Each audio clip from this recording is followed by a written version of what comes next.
What's up everyone, this is John with Skate Better. Today we are reviewing the Spitfire Classic 101 Duro wheel.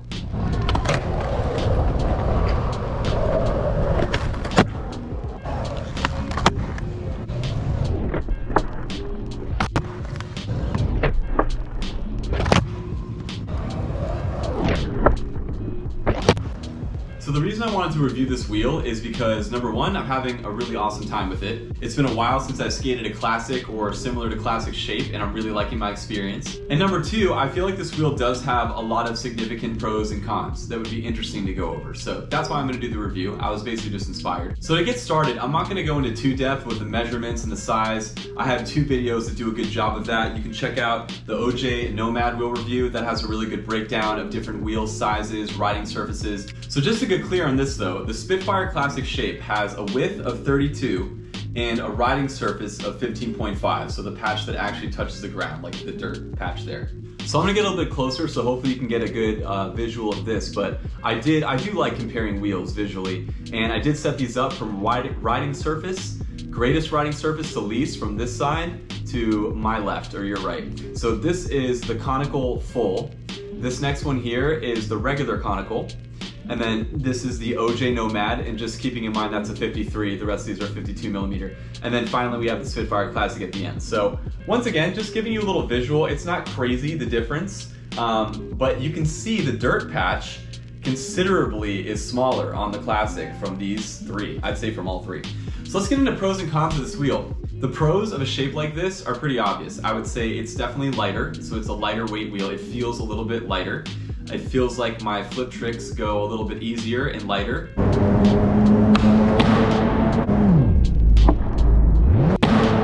So when people say that a wheel is responsive, I don't think they're just talking about how it responds to turning. I think they were talking about responsiveness to tricks, or I think we should be talking about that if we're not. So I would say it's very responsive for tricks, and you don't have to put as much effort in to get it to slide or scrape or things like that because there's less friction, less riding surface, to an extent. Some of the other pros I love about this wheel, it's super easy to slide.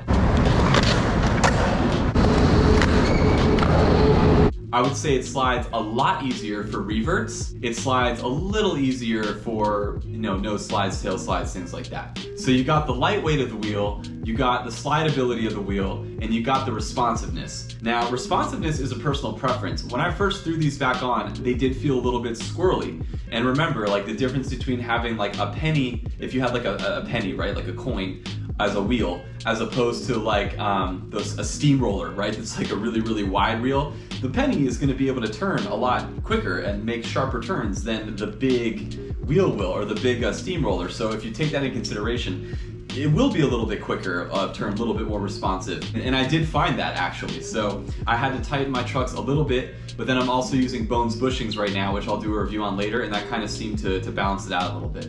So I talked about the pros, pretty solid pros. What are the cons of this wheel? Well, number one, it doesn't feel super tacked down. So if I'm making a really sharp turn, especially at the skate park, slippery surfaces, anything like that, it definitely feels like I have the chance of slipping. I don't. I usually just go into like a mini power slide if that happens, and then it grips again and I'm okay. But sometimes it feels a little sketch. From an impact standpoint, for whatever reason, maybe it's just my brain, but a harder wheel doesn't feel as soft to me when I'm landing. And once again, I don't know if that's just a mental thing and it's truly negligible, but that's how it feels to me. I had a similar thing when I was skating Bones wheels, which is also a harder wheel. The impact felt a little bit harder. I'm just being honest, maybe I'm crazy. And then flat spotting. So I don't think I've ever flat spotted a wheel, or if I have, it hasn't really been noticeable.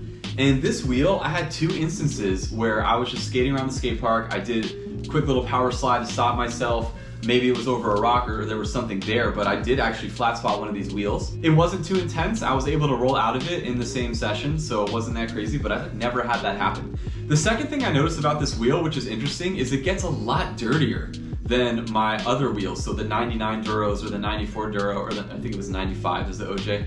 Whatever, it gets a lot dirtier. Like this strip here gets really black. It seems to hold a lot more dirt, which doesn't exactly make sense to me because I would think that a stickier wheel with a lower Duro would get dirtier. But for whatever reason, this slick surface, when that thing starts to pick up dirt, it just gets really grimy. This wheel right now isn't too bad, but if you were to look at the other wheels on the deck I'm skating, they're disgusting. And I actually had to clean them, which I like never have to do because it was obstructing the speed of my skating. So interesting. So we'll talk about locking in with this wheel too. I don't do like a ton of different kinds of lock-in grinds, but I would say for 50/50s, because the wheel is a little bit slipperier here and here, it's a nice soft edge, it's a little bit easier to get into the grind. Once you are in the grind though, it doesn't lock in quite as steadily because it is rounder and it can slip out a little bit. And this being a 52, it's not a very big wheel, so there's not a whole lot of ledge that it's covering for me. So once again, that's just a typical con, I think, when you have a classic shape versus like a full or a conical shape, and I think that's the reason why a lot of people skate that shape, is because it's more stable and it locks in a lot better. So yeah, I think that's pretty much gonna wrap it up. There's not too much else I have to say about this wheel. I think it's like $35 wheel. You can get it pretty much anywhere. It's pretty standard, 52, the 101. Definitely think it's more of a skate park wheel. If you were to skate this in the streets, it would feel super crusty and I don't think you would have a great time. That being said, I'd love to know your thoughts. So if you did pick up this wheel, do you like it? Do you not like it? What reels do you really love skating right now if you're skating something that you truly enjoy? And if you appreciated this review, please feel free to like, subscribe, and comment as well. I do appreciate that. But those are gonna be my thoughts. Here's a few quick clips of the wheel in action just so you can see what it looks like. I appreciate you all, and I'll see you next time.